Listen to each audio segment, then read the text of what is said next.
Superior Tribunal de Justiça publicou uma decisão que esgotou os recursos do deputado federal Nicolas Ferreira, do PL de Minas Gerais, condenado a pagar R$30 mil por transfobia contra a também deputada mineira Duda Salabert, do PDT. Pela quarta vez, Nicolas perdeu contra a Duda na Justiça. Antes de ter o recurso especial negado, o parlamentar recorreu 3 vezes alegando liberdade de expressão, mas perdeu em todas. A condenação é consequência de uma fala de Nicolas. Em 2020, ele se negou a reconhecer que Duda é uma mulher, enquanto os dois atuavam como vereadores na Câmara Municipal de Belo Horizonte. Bom, vamos trazer para cá a Duda Salabert. A deputada está conectada conosco para falar um pouco sobre essa decisão. Deputada, bem-vinda, boa noite. A senhora esperou um pouco por essa decisão, né, final, mas chegou. E agora o deputado Nicolas Ferreira vai ter que pagar essa multa de R$30 mil. Já caiu o Pix na sua conta ou ainda não, deputada? Boa noite. Boa noite. Bom, não caiu o Pix ainda e esse 30 mil vai ser corrigido, porque a ação tem 4 anos que está tramitando. E é importante dizer que o Nicolas Ferreira foi condenado não é porque ele trocou pronomes, porque ele tem usado essa narrativa de que, por ter me chamado de ele vai ter que pagar uma indenização, uma multa de R$30 mil. Não é isso. Isso é mais uma fake news, mais uma mentira dele. O Nicolas Ferreira foi condenado por transfobia. E essa transfobia não se deve a errar pronomes. A transfobia se deve ao fato de que, antes dele ser eleito vereador, lembrando que o Nicolas, quando foi eleito vereador, foi com uma fraude na cota de gênero. Né? Tanto é que a chapa dele foi cassada quando ele foi eleito vereador. Ele não foi. Mas, retomando a transfobia, antes de ser eleito vereador, ele disse a um jornal de grande circulação aqui de Minas Gerais que iria me tratar no masculino porque que eu sou homem e que na certidão de nascimento minha está como homem. E eu entrei com uma ação judicial por transfobia, mostrando a minha certidão de nascimento que está no feminino, e ele foi condenado por isso, por desrespeitar a minha identidade, desrespeitar meu documento, e ao desrespeitar a minha identidade, ele está desrespeitando a identidade coletiva das pessoas travestis e transexuais. Então é a 4ª vitória que eu tenho nesse processo contra o Nicolas Ferreira. Mas existe uma outra vitória também. Há uma ação criminal minha contra ele também por transfobia, e graças a essa ação criminal minha, o Nicolas não pode andar armado. Ele tentou, quando era vereador, pedir o porte, a posse de arma, e não pôde, não foi autorizado, porque há também uma ação judicial criminal minha contra ele, e ele está sendo investigado por isso. Então, há várias vitórias por transfobia, que é trágico. Queria que fosse apenas uma vitória e que essa vitória tivesse um teor pedagógico, mas parece que ele não aprendeu nada sobre respeitar a diversidade. Não aprendeu na escola, não aprendeu na igreja, não aprendeu na família e não está aprendendo na justiça. Carla. Deputada, boa noite. Eu ia perguntar justamente por isso, né? São várias vitórias. Como é que é o seu dia a dia na Câmara quando a senhora encontra um colega que a agride sistematicamente, né?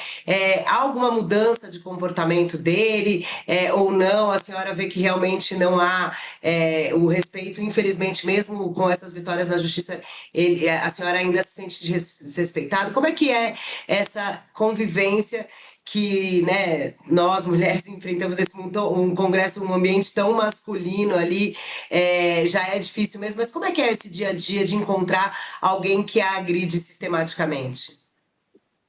Olha, eu digo sempre que brigue as ideias e não as pessoas. Eu fui eleita deputada federal para mostrar a tese, o outro lado, a antítese, e o parlamento escolher a síntese. A política é a arte de buscar consenso. Então, eu não tenho inimigos na Câmara dos Deputados. Eu tenho opositores, mas inimigos não. Prova disso que quando eu ganhei como vereadora, foi a vereadora mais votada da história de Belo Horizonte. E o Nicolas Ferreira ficou em 2º lugar. E eu percebi que os jornais da época estavam, por meio criando uma narrativa para que mostrar eu e Nicolas como antagônicos, mas reproduzindo na gente o que aconteceu entre o Bolsonaro e o Jean Willis. E aí, naquele momento, eu ligo para o deputado Nicolas Ferreira e falo que brigue as ideias e não as pessoas. Nós somos diferentes, estamos em polos antagônicos, mas vamos manter o respeito pessoal. Falei isso para ele em 2020 e ele concordou, porém não cumpriu com isso. 2022, o Nicolas inverte. Agora ele sai como deputado mais votado e eu como a deputada mais votada. O que eu faço? Ligo para ele de novo para parabenizá-lo pela vitória. Ele não me atende no telefone. Liguei várias vezes, não me atendeu. Aí no outro dia, na Câmara dos Vereadores, tinha sessão. Ele entra no plenário, eu vou até ele, estico a mão para parabenizá-lo. E ele não pega na minha mão, vai para o microfone e faz vários discursos transfóbicos contra mim. Então o Nicolas, ele não é meu inimigo, porque eu não estou na política para buscar inimigos, eu estou na política para buscar consensos e o melhor para a política pública. Só que ele é tão intolerante que ele não consegue dialogar, não consegue conversar, não consegue buscar pontes, o que mostra um preconceito enraizado e que eu espero que as minhas ações judiciais superem isso e deem um tom pedagógico. Eu que sou professor, acredito ainda que é possível transformar as pessoas e que ele reconheça que cometeu erro, pague e que mude o comportamento, respeitando as identidades dos travestis, que é um grupo mais vulnerabilizado no Brasil. Vamos lembrar que 90% das travestis do país estão na prostituição, expulsas devido ao preconceito do mercado formal de trabalho. Em Belo Horizonte, 91% das travestis não concluíram o ensino médio, porque o preconceito que há na sociedade infiltra também nas escolas. Então, ele, como uma figura pública, tem que ter um respeito maior com a diversidade, até porque a fala dele reverbera para estimular o ódio contra esse grupo já vulnerabilizado. Tem pergunta para a deputada, Calil? Eu tenho sim. Bom, deputada, obrigada, é um prazer aqui escutar a senhora. A gente tem visto, além desses casos, digamos, que são mais pessoais, né, de transfobia contra políticas, mas tem uma série de avanços de projetos de lei antitrans, né? A gente tem um levantamento, inclusive, que mostra que a gente tem no Brasil, em 2023, um projeto de lei por dia, né? E aí, enfim, queria que a senhora contasse um pouco como se dá isso, porque essa parece ter sido uma cara agora da extrema-direita à transfobia, né? Então, enfim, se a senhora puder contar um pouco para a gente como está esse cenário, né, de quem está de dentro, seria ótimo. Olha só, acho que um ponto importante é que eu fui eleita, como disse, para buscar consensos. Eu, em 2 anos e meio como deputada federal, já aprovei 3 projetos de lei. Para garantir água potável nas escolas, já que mais de 1,5 milhão de estudantes no Brasil não têm acesso à água potável nas escolas. Foi aprovado agora também no Senado. O segundo projeto de lei para garantir que nós tenhamos mais de uma forma de pagamento nos pedágios e não só dinheiro. E um terceiro, um projeto que cria o Dia da Ação Climática para que as escolas sejam o epicentro no combate à crise climática. E vou trazer um exemplo do que aconteceu nesse último projeto.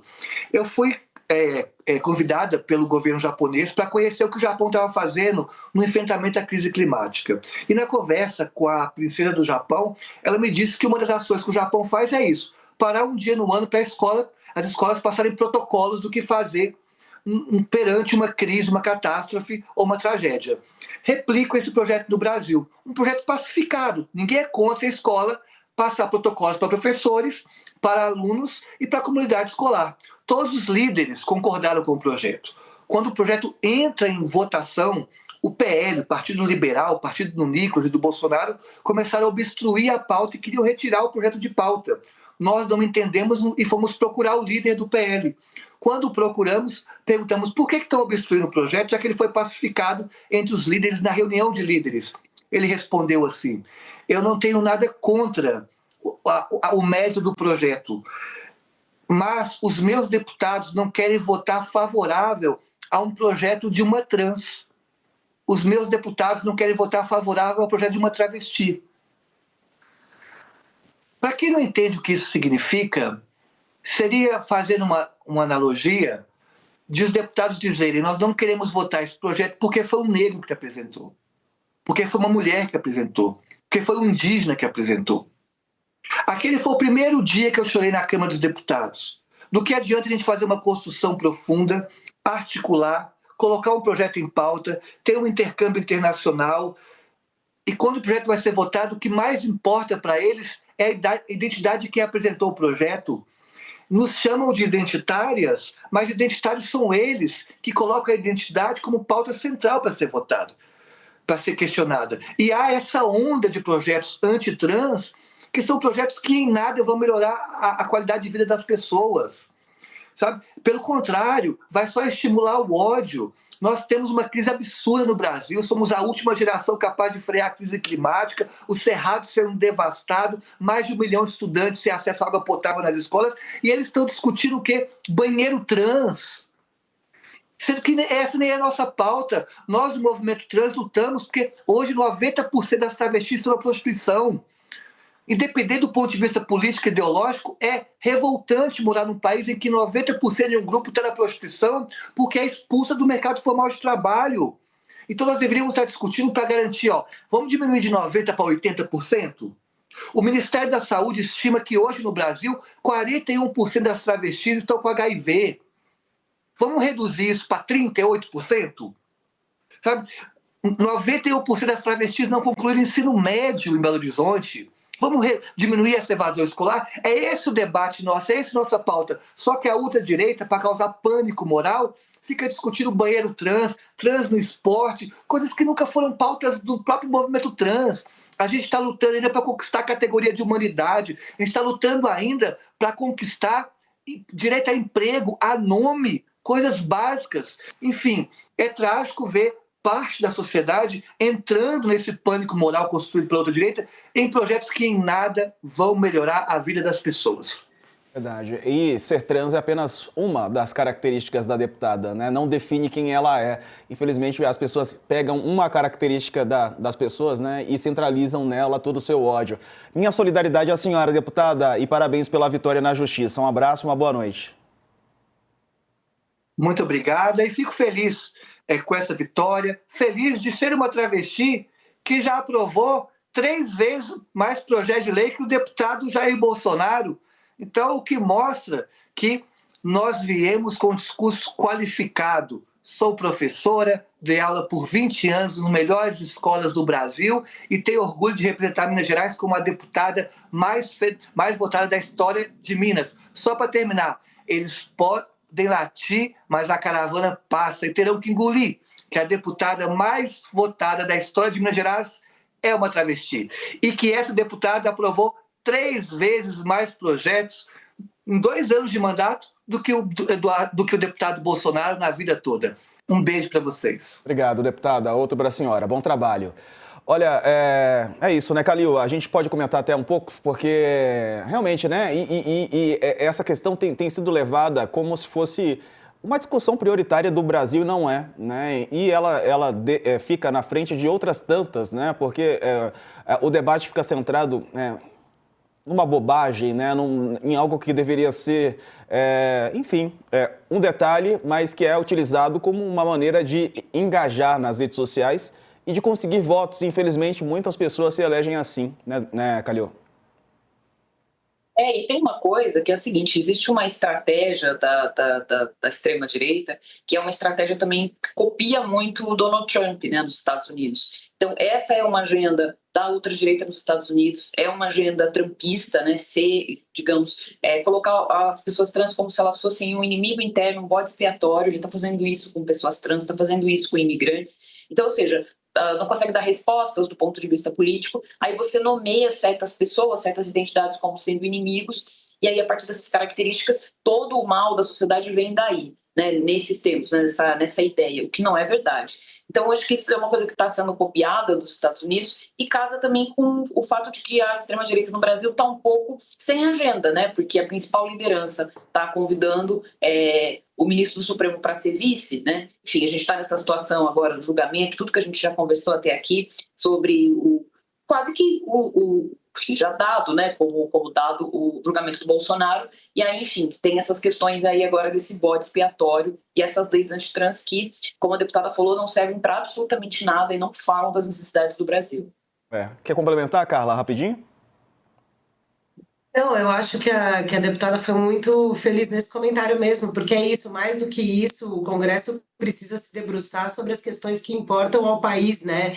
E às vezes as pessoas ficam preocupadas com o autor da proposta e recheado de preconceitos. A gente tem que bater essa tecla, porque a gente está em 2025, mas ainda a gente tem que tomar muito cuidado com retrocessos, né? A professora citou aí os Estados Unidos, e é isso, a gente tá vendo as medidas do Trump, que a gente acha que é impossível do presidente, né, falar ou fazer determinadas coisas, mas não, e o nosso Congresso, ele, nos últimos anos, ele se tornou mais conservador, né? Nesse sentido, gosto dessa palavra conservador. Não sei se ela seria a correta, talvez um pouco mais radical, talvez um pouco mais preconceituoso também. Então é importante que haja uma voz de resistência, enfrentamento e resiliência para enfrentar isso, porque os parlamentares eles são legitimamente eleitos para terem um espaço deles ali, independente de qualquer coisa, né? Mas, enfim, acho que a deputada falou muito bem. Enfim, acho que eu fico com ela. Vamos continuar acompanhando e imaginando, esperando utopicamente, talvez, né, que o Congresso eleve um pouco o nível dos debates, porque além de tudo isso é o que a gente viu e que a gente falou no começo do programa, né, infelizmente está virando rotina no Congresso Nacional o desrespeito, e é uma pena.